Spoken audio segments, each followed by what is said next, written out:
අද සාකච්ඡා කරලා බලමු මොකද්ද මේ ඇත්තටම උතුරුකුරු දිවයින කියන්නේ කියලා. දැන් මේ මැප් එක නම් පොඩ්ඩක් අනිත් පැත්තට තියෙන්නේ. දැන් මේ මැප් එක අපි බැලුවොත් දැන් මේ තියෙන්නේ ඉන්දියාවනේ. දැන් මේ හරිය තමයි මේ ඉන්දියාව. දැන් ඔයාලට පේනවා ඇති කොහොමද මේ සූර්යයා අපේ ලෝකයේ වටා ගමන් කරන්නේ. දැන් ඒ කාලේ මිනිස්සු හිතුවේ දැන් පෘථිවිය පැතලී කියලානේ. හරි ඒ මිනිස්සු සාපේක්ෂව එහෙම තමයි ලෝකය දකින්නේ නැත්තේ. මොකද අභ්‍යවකාශ යාන සැටලයිට් ඒවා තිබ්බේ නැහනේ.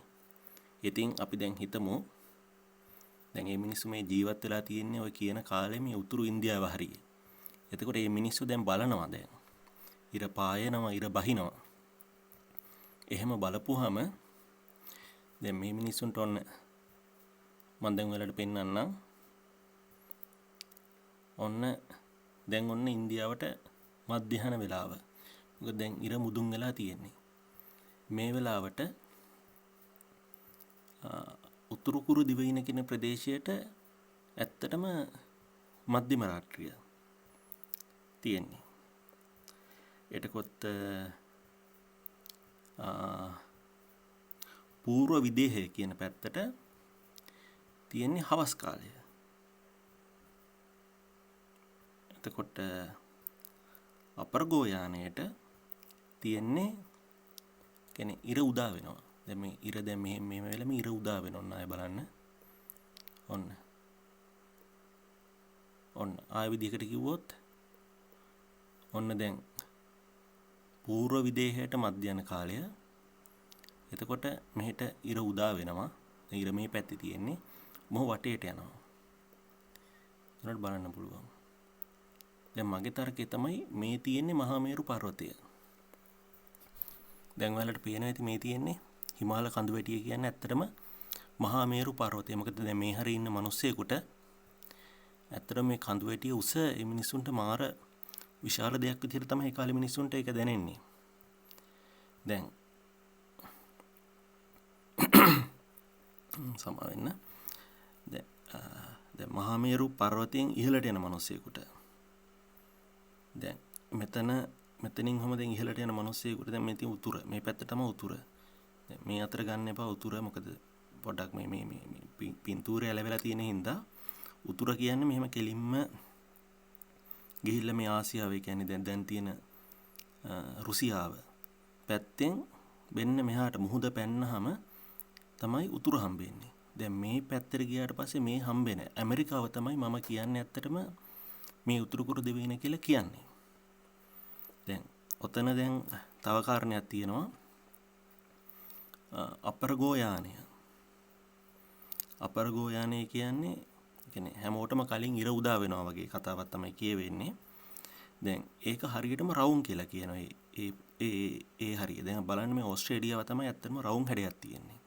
දැන් ඕක හරියටම රවුම් කියන්නේ මේ මිනිස්සු මයින්නේ නැහනේ. මේ මිනිස්සු මුහුදු මාර්ගෙන් හෝ කුමන ආකාරකින් හරි තමයි ඔක රවුම් කියන්නේ. සහ ඒ අතර පරිවාර විශාල තව දූපත් තියෙනවා කියනවා. දැන් බලන්න මේ හරිය තියෙන මේ දූපත් ගොඩ. විශාල දූපත් ගොඩක් ඕස්ට්‍රේලියා මහද්වීප වටේට තියෙනවා. එතකොට මේ පැත්තේ හිටපු මිනිස්සු ඒ කාලේ ඉතින් සමහර විට තව අපි දන්නේ නැහනේ මිනිස්සුන් ඉතිහාසෙ ලියලා නැහනේ.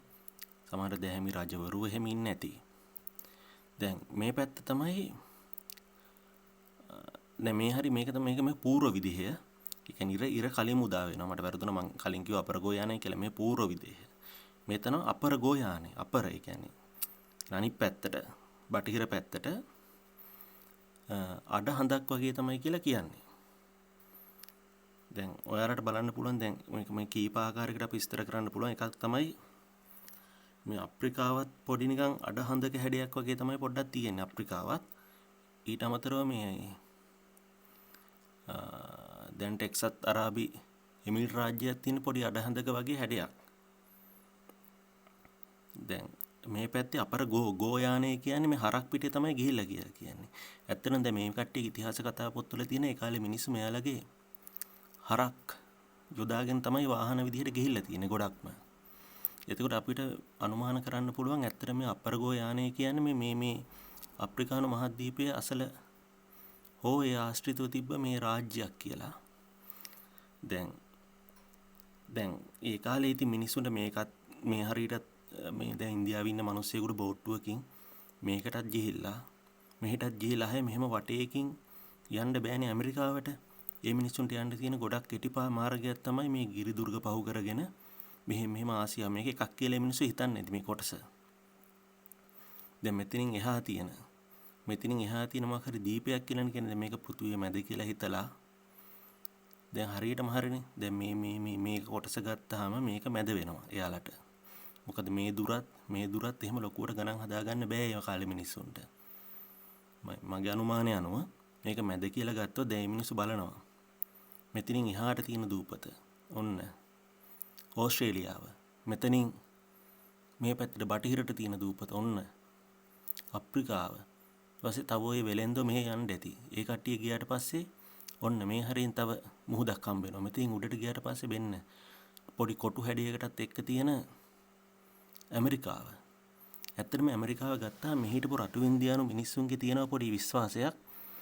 ඒ කියන්නේ එයාලා කතාවල තියෙනවා මෙයාලා හරි අර කියන්නේ පාලනයේ තිබිලා තියෙන හැමෝම සමසමව දැන් ওই කතා වෙන විදිහට ගස් කොලාතු ඇඳගෙන හිටියා කියලා කියනවා උතුරු කුරු දිවයින වැසියෝ. ඊපස්සේ පොළවෙන් හම්බෙච්ච හාල් භාවිතා කරා කියන ඇත්තට මේ විදිහට තමයි මෙහි ඉඳලා තියෙන්නේ. මේ බඩිරු වර්ගයක් තිබිලා තියෙනවා. ඊට අමතරව වල් හාල් කියලා જાතිය තිබිලා තියෙනවා.